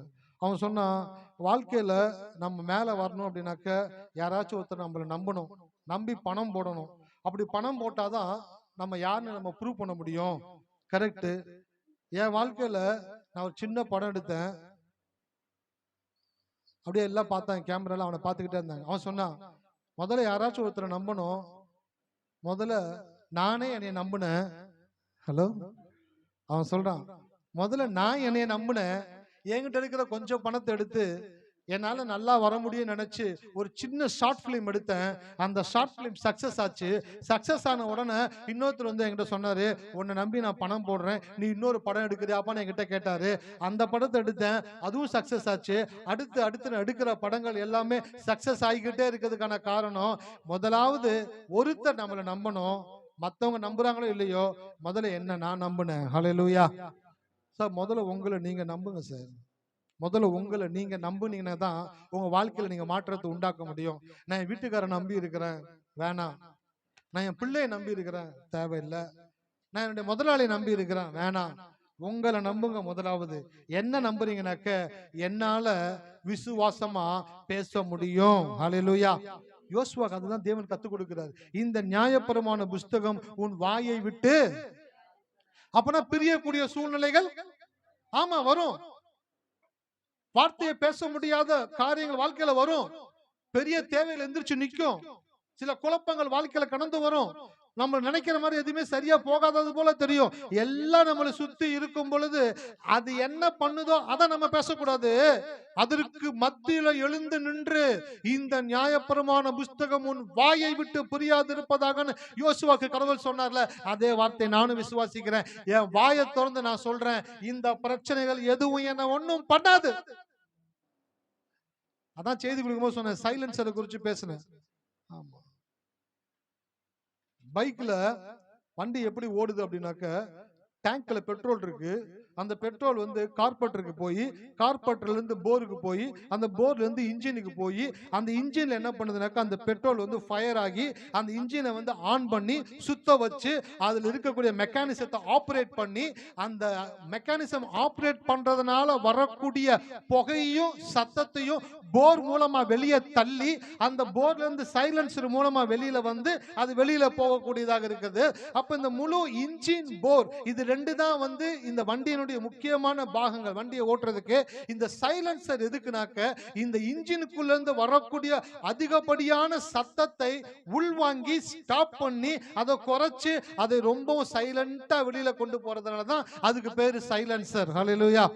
அப்போ உங்களுக்குள்ள 1000 எண்ணங்கள் ஓடிக்கிட்டே இருக்கலாம், 1000 தேவைகளை குறித்த எண்ணங்கள் இருக்கலாம், சூழ்நிலைகளை குறித்து, எதிர்பார்ப்பை குறித்து, பிரச்சனையை குறித்து, தேவையை குறித்து, பணத்தை குறித்து, வேலையை குறித்து 1000 காரியங்கள். ஒரு இன்ஜினுக்குள்ள எப்படி அவ்வளோ ஸ்பேர் பார்ட்ஸ் உள்ளுக்குள்ள சுத்திக்கிட்டு இருக்குதோ, அதே போல உங்களுடைய மனதில் 1000 காரியங்கள் சுத்திக்கிட்டு இருக்குது. அது சுத்தி வெளியில நாய்ஸ தள்ளுது பாத்தீங்களா, இதான் அந்த வாய். அதான் சொன்னேன், இந்த வாய் தான் சைலன்சர். இந்த வாயில நீங்க எதை தள்ளுறீங்க? ஹலோ, இருக்கீங்களா? ஆமா, சைலன்சர் இல்லாத வண்டி ஊரே கூட்டம். நாவை பயன்படுத்த தெரியாத, வாயை சரியா பயன்படுத்த தெரியாத ஆட்கள் ஊரை கூட்டுவாங்க, சண்டை வலிப்பாங்க, பிரச்சனையை வலிப்பாங்க. இவங்களே பேசுவாங்க, இவங்களே சண்டையை கொண்டு வருவாங்க, இவங்களே பிரச்சனையை கொடுப்பாங்க, இவங்களே எல்லாத்தையும் செய்வாங்க. ஏன்? சைலன்சர் சரியில்லை. ஹல்லேலூயா. இருக்கீங்களா? உங்க வாய் தான் சைலன்சர். உங்க சைலன்சரை நீங்க கரெக்டா ஆப்ரேட் பண்ணீங்கன்னாக்க உங்க லைஃப் ரொம்பவும் ரிலாக்ஸா. பாத்திருக்கீங்களா இல்லையா ரோட்ல எல்லாரும்? நான் தெரியாதது பேசல. சில ரோட்ல பாருங்களேன், வண்டி பயங்கர சத்தத்துல போகும். சில பேர் கண்டுபிடிச்சிருவாங்க, இந்த வண்டியில சைலன்சர் இல்லடா, அதான் கத்திக்கிட்டே இருக்குது, வண்டி அவ்வளவு சவுண்டா போகுது. நான் முத கம்பெனி எனக்கு ஒரு வண்டி கொடுத்தாங்க, புது வண்டி, யூனிகான் ஒன்று கொடுத்தாங்க, ஹோண்டா யூனிகான் அப்படின்ட்டு. அந்த வண்டியை நான் வாங்கிட்டு வந்துட்டு ஒரு மெக்கானிக் ஷெட்டுக்கு எடுத்துட்டு போனேன். என் ஃப்ரெண்ட் அவர்கிட்ட காமிக்கலாம் எடுத்துட்டு போனேன். நான் என்ன பண்ணேனாக்க, வண்டியை ஆஃப் பண்ணவே இல்லை, ஆன்லேயே வச்சுட்டு மறந்துட்டு போயிட்டேன். அவர்கிட்ட பேசிட்டு இருந்துட்டு வந்துட்டு அவர் வண்டி கிட்ட வந்தாரு, வண்டியை சுத்தி பார்த்தாரு. நான் வண்டியில எப்படின்னு கை வச்சேன், பார்த்தா வண்டி ஆன்ல தான் இருக்குது. ஆன்லனாக்க இன்ஜின் ஆன்ல இருக்குது. அவ்வளவு சைலண்டா, அவ்வளவு நாய்ஸ்லெஸ்ஸா, அவ்வளவு பர்ஃபெக்டா அந்த இன்ஜினை டிசைன் பண்ணி அந்த சைலன்ஸ்ல இருந்து புகை வெளியில போகுது, கொஞ்சம் கொஞ்சமா அந்த புகை போகுது. நான் சொன்னேன் மெக்கானிட்ட, என்னன்னா வண்டி ஆன்ல இருக்கதே தெரியல, இந்த வண்டி ஹோண்டாப்பா, அவ்வளோ அற்புதமா அந்த இன்ஜினை தயார் பண்ணியிருக்கான். அது இல்லாம அந்த சைலன்சர் அவ்வளோ இன்ஜினுடைய சவுண்டையும் வெளியில வாங்கி ரொம்ப நைஸா வெளியில தள்ளக்கூடியதாக இருக்குது. இந்த வண்டியினுடைய பர்ஃபெக்ஷனே அதுதான் அப்படின்னு சொன்னாரு. அப்பதான் நான் யோசிச்சு பாக்குறேன், ஒரு வண்டியினுடைய பெர்ஃபெக்ஷன் எதுல தெரியுதுன்னா, இருக்குதுனாக்கா அந்த வண்டியிலிருந்து வரக்கூடிய அந்த நாய்ஸ், அந்த புகையில தான் அந்த வண்டியினுடைய கண்டிஷனை நம்ம அறியக்கூடியதாக இருக்குது. அதே போல நீங்க விசுவாசிகளா இருந்தீங்கன்னாக்க உங்க வாயிலிருந்து என்ன வார்த்தை வருதுன்னு வச்சுதான் உங்க வண்டி எப்படி ஓடுதுன்றத ஒரு ஊழியக்காரன் ப்ரிடிக்ட் பண்ணக்கூடியவங்களா இருக்கிறாங்க. ஹல்லேலூயா.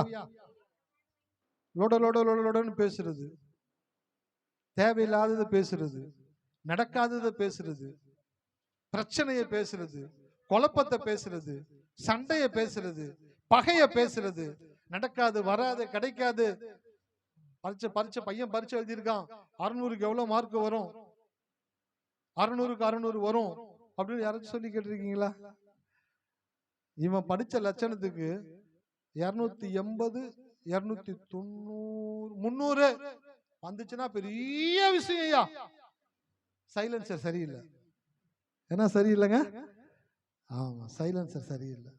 என்ன சொல்லணும், அவன் என்ன படிச்சு எப்படி எழுந்திருந்தாலும் தேவனுடைய வார்த்தை அந்த பிள்ளையின் மேல நான் கூறுகிறேன், இந்த பிள்ளை படிச்சு எழுதினதை காட்டிலும் தேவன் அதிக மதிப்பெண்களை பெற்றுக் கொடுக்கக்கூடியவராக இந்த தேவன் இருக்கிறார் என்று சொல்லும் பொழுது அந்த பிள்ளை தப்புன்னு நினைச்சு எழுதிச்சு பாத்தீங்களா, அது தேவன் சரியாக்குவாரு. ஹல்லேலூயா.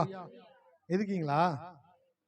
உலகத்தானுக்கும் கடவுளுடைய பிள்ளைக்கு என்ன வித்தியாசம்னா, உலகத்தான் கரெக்ட் நினைச்சு பண்றது தப்பாயிடும், கிறிஸ்தவன் தப்புன்னு நினைச்சு பண்றது கூட தேவன் சரியாக்குவார். ஹல்லேலூயா. இதோட எப்படி சொல்றது உங்களுக்கு, நீங்க தப்புன்னு நினைச்சு ஒரு கேள்விக்கு பதில் எழுதிருப்பீங்கல்ல, ஆனா அந்த கேள்விக்கு அதுதான் சரியான பதிலாய் தேவன் மாற்றக்கூடியவராக இருக்கிறார். மாற்றி உங்க வாழ்க்கையை அவர் மாற்றி அமைக்கும் பொழுது நான் சொல்றேன், உங்க வாயில இருக்கக்கூடிய வார்த்தைகளை நீங்க பெர்ஃபெக்ட்டா பயன்படுத்த ஆரம்பிச்சிட்டீங்கன்னாக்க உங்களுடைய வாழ்க்கையை தேவன் மாற்றக்கூடியவராக இருக்கிறார். ஹல்லேலூயா.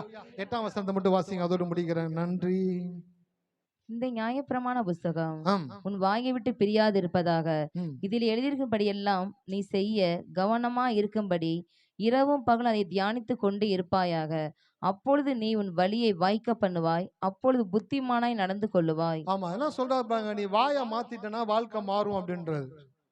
வாயை மாத்திட்டா, ஆமா, வீட்டுல எறும்பு வந்துகிட்டே இருக்கு, வீட்டுக்குள்ள ஒரு எறும்பு போச்சுன்னா அந்த எறும்பு பின்னாடி எல்லா எறும்பும் போய்கிட்டே இருக்கும்.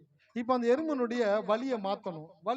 அப்படின்னாக்க நீங்க என்ன பண்ணுவீங்கன்னாக்க, ஒரு எறும்புனுடைய வலியை அப்படி திருப்பி விட்டு ஒரு பக்கம் குச்சி வச்சுனாக்க வந்து மோதும், திருப்பி கர கர கரன்னு போயிட்டு என்ன பண்ணுங்க, அது வேற வழியை டிராவல் பண்ண ஆரம்பிச்சிடும். அதே போல உங்க லைஃப்ல நீங்க வாயை சரி பண்ணிட்டீங்கன்னாக்க வாழ்க்கை சரி ஆயிடும். அதான் யோசுவாக்கு சொன்னாரு, இந்த நியாயப்பிரமாண புஸ்தகம் வாயை விட்டு பிரியாது இருந்தா நீ புத்திமானாய் நடந்து கொள்ளுவாய், உன் வலியை வாய்க்க பண்ணுவாய்.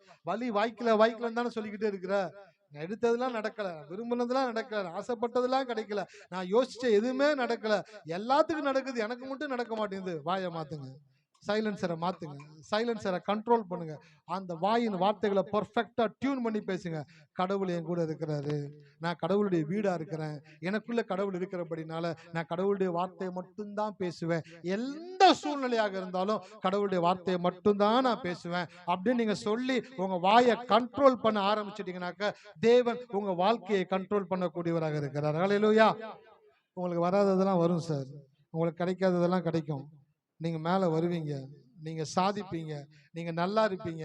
உங்க வாழ்க்கையில உங்களை சுத்தி இருக்கிறவங்க எல்லாருக்கும் முன்பாக உங்களுடைய தலையை தேவன் உயர்த்துவார். எத்தனை பேர் விசுவாசிக்கிறீங்க? ஹல்லேலூயா. வாயை கரெக்டா யூஸ் பண்ணுவீங்களா? சில பேர் மொபைல் போன் வாங்கிட்டு யூஸ் பண்ண தெரியாது. ஃபர்ஸ்ட் போன் வந்தப்போ இந்த டெலிஃபோன் கம்பெனிக்கார நிறைய சம்பாதிச்சான். போனை லாக் பண்ண தெரியாது நிறைய பேத்துக்கு. ஒரு போன் கால் 10 ரூபா. எங்க ஓனர் என்கிட்ட சொல்லி கொடுத்தாரு, போனை தம்பி போன்பா, இன்கமிங் வந்தாலும் 10 ரூபா, அவுட் கோயிங் போனாலும் 10 ரூபா.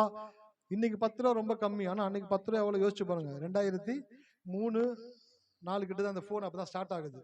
அந்த டைம்ல 2002 ரொம்ப பீக்கு. ஒரு போன் கால் 12 ரூபா, அவ்வளவு பெருசா இருக்கும் போனு. இன்கமிங் தப்பா ஒருத்த நம்பர் போட்டாலும் உங்களுக்கு காசு போச்சு. போனை உஷாரா வச்சிருப்பானுங்க. அந்த டைம்ல யூஸ் பண்ண தெரியாதவங்க போனை பாக்கெட்ல போட்டு போறது, அதுவா டயல் பண்ணி யாருக்காச்சும் கால் போயிடும், ஹலோ ஹலோ ஹலோ ஹலோன்னு கத்திட்டு இருப்பாங்க.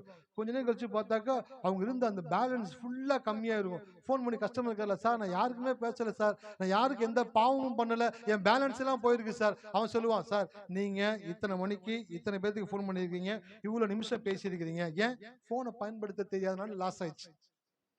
இன்னைக்கு அப்படிதான் நிறைய பேர் வாயை பயன்படுத்த தெரியாதனால தான் வாழ்க்கை இந்த மாதிரி இருக்குது.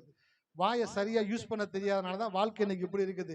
தேவையிலும் குறைவிலும் கஷ்டத்திலையும் வேதனையிலையும் கண்ணீர்லையும் போராட்டத்திலையும் வெளியில வர முடியாம தவிச்சுக்கிட்டு இருக்கிறீங்க. இன்னைக்கு கடவுள் சொல்றாரு, நீ எப்படி போனை பயன்படுத்த கத்துக்கொள்றியோ அப்படி உன் வாயை பயன்படுத்த கத்துக்கோ. நீ வாயை சரியா பயன்படுத்த ஆரம்பிச்சிட்டனாக்கா உன் வாழ்க்கை சரியாயிடும். ஹல்லேலூயா. அப்ப வாயை திறக்கும் போதெல்லாம் யோசிச்சு பேசுங்க. ஒவ்வொரு வார்த்தைகளை யோசிச்சு பேசுங்க. இது கடவுளுக்கு பிரியமானதா? இது நியாயப்பிரமாணத்தில் இருக்குதா? இது வேதத்தின்படி தான் நான் பேசுறேனா? என் விருப்பத்தை பேசுறேனா? தேவனுடைய சித்தத்தை பேசுறேனா? விருப்பத்தை பேசுறேனாக்கா வாழ்க்கை ரொம்ப மோசமா இருக்கும். சித்தத்தை பேசுறேனாக்கா வாழ்க்கை ரொம்ப சிறப்பா இருக்கும். சித்தத்தை பேசி பழகுங்க. எது சித்தம்? நீங்க நல்லா இருக்குது தேவனுக்கு சித்தம். ஹல்லேலூயா.